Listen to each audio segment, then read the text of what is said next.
औज़ुबिल्लाहिमिनश्शैतानिर्रजीम बिस्मिल्लाहिर्रहमानिर्रहीम। मज़र सामीन अस्सलामु अलैकुम। वज़ाइफ विद हिना यूट्यूब चैनल में आप लोगों को खुशामदीद कहती हूँ। सबसे पहले आप लोगों से छोटी सी रिक्वेस्ट है, अगर आप लोग हमारे चैनल पर नए हैं तो चैनल को सब्सक्राइब करें और मज़ीद अपडेट्स के लिए साथ लगे घंटी के बटन को ज़रूर दबाइए ताकि आने वाली बेहतरीन वीडियोस, अमलियात वाली वीडियोस नोटिफिकेशन के ज़रिए सबसे पहले आप लोगों को मिलती रहें। मज़र सामीन, आज का हमारा अमल बहुत ही मुजर्रब तरीन है, बहुत ही ज़्यादा ताकतवर है, बहुत पावरफुल है, बहुत ही बार का आजमूदा है। अगर आप इस अमल को यकीन के साथ करेंगे तो इंशाल्लाह आपको कामयाबी ज़रूर मिलेगी। वजह सामीन, इस अमल के लिए कुछ शराइत और ज़वाबत है कि आपने नमाज की पाबंदी करनी है, नमाज किसी सूरत नहीं छोड़नी। वजह सामीन, आपने इस अमल को हर नमाज के बाद करना है। सबसे पहले आपने 3 मरतबा दरूद शरीफ पढ़ना है। 3 मरतबा दरूद शरीफ पढ़ने के बाद आप हर नमाज के बाद 7 मरतबा इस दुआ को पढ़ेंगे और चलते फिरते भी इस दुआ का एहतमाम करें।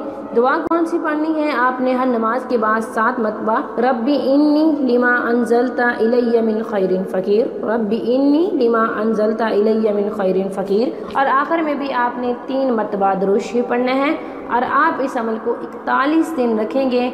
मज़र सामीन, इंशाअल्लाह आपकी शादी की राह में जो भी रुकावट होगी वो दूर हो जाएगी, क्योंकि मोहब्बत जितनी भी पायदार हो निकाह के बगैर मुकम्मल नहीं होती।